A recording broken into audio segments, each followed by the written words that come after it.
Kwenye issue ya teknolojia tunaona kwamba speed ya teknolojia imekuwa ni kali sana. Yaani speed iko ni hali ya juu mno. Kuchukulia mifano kuanzia miaka tuko tu 2020 mpaka sasa hivi 2026, miaka 6 tumepita. Lakini kumbuka miaka 2020 hichi kitu kinaitwa akili mnemba ambacho ni AI akikuwepo kipindi hicho, si ndio? Yaani kama kilikuwepo ni kwa wenzetu. Sisi tuko tunaona tu labda tuko yani vinasikika. Lakini sasa hivi AI kwa mfano imekuwa ni kama kitu kikubwa sana. Wewe unadhani kwa nini teknolojia sasa hivi iko very speed, yani iko na kasi sana? Yani speed yake ya mabadiliko.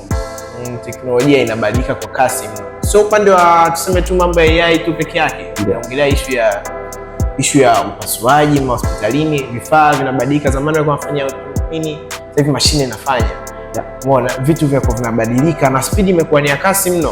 Hadi watu tunaanza kufikiria sio tukatawaliwa hapa na maroboti. Unaona?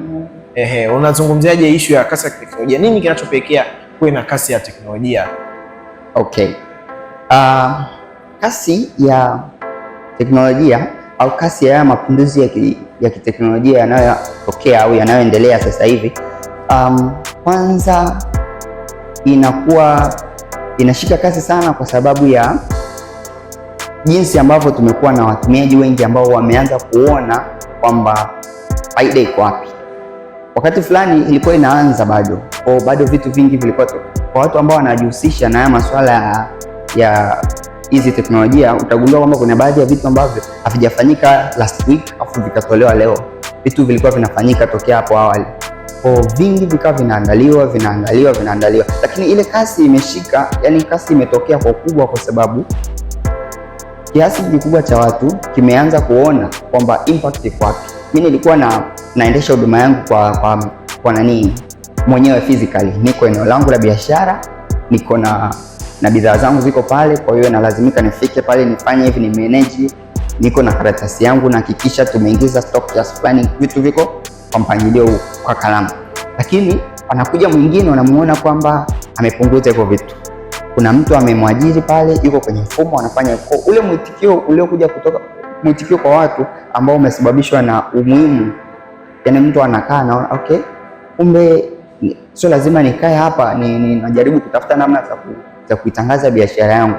Kumbe naweza nikawa na website ambayo nikiweka pale always itakuwa online, itakuwa active, mtu yoyote anaweza akanisearch akanipata.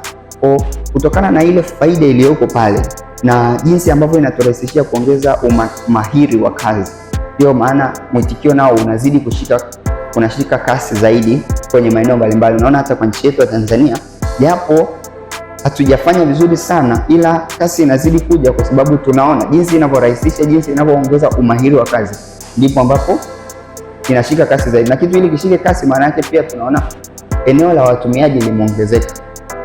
Mwanzo ilikuwa labda ni huko Ulaya peke yake, lakini baada ya kuona kwamba okay, kumbe vitu vinafanyika hivi, vinakuwa hivi, tukaanza kuadapt na sisi tumeadapt, na baada ya muda watu wengine wanazidi kujifunza kwa wale wachache wale adapt kwamba kumbe hii nikifanya hivi itanisaidia.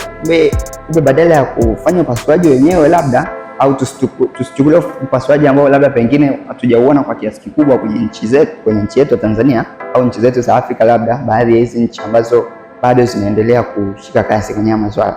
Turudi kwenye vitu ambavyo tumevizoea kama uchumi, labda mifumo ya serikali. Sasa hivi tunaona unafanya huduma, unafanya malipo ya serikali kwenye nani. Hizo zote zimeshika kasi kutokana na ulinganifu wa faida yake inapokuwa.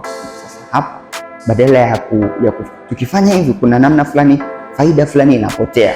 Ile ikiwepo mifumo ambayo inaonyesha kilichoingia, kilichotoka, kimetumiwaje, kimefanyaje, basi kwa wepesi zaidi tunaweza kukuza ile faida.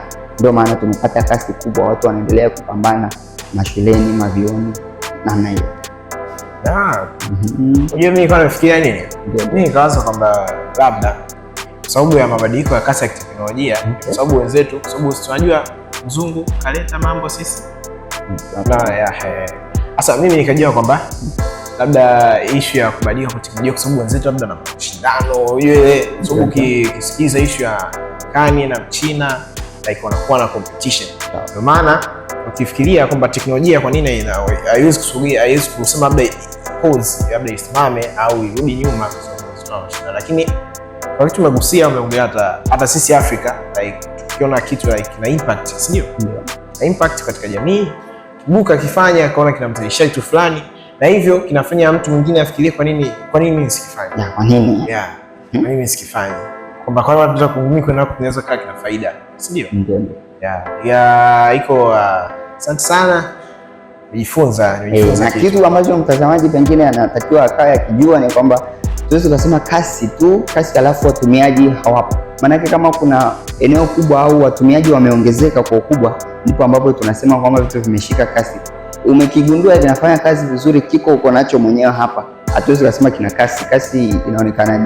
Kasi tunaimeasure kwa jinsi watu wanavyoendelea na kuadapt. Kama maana tunaweza kusema Afrika kasi ya mapinduzi ya teknolojia labda sio makubwa sana, ndio, lakini upande huu mwingine iko.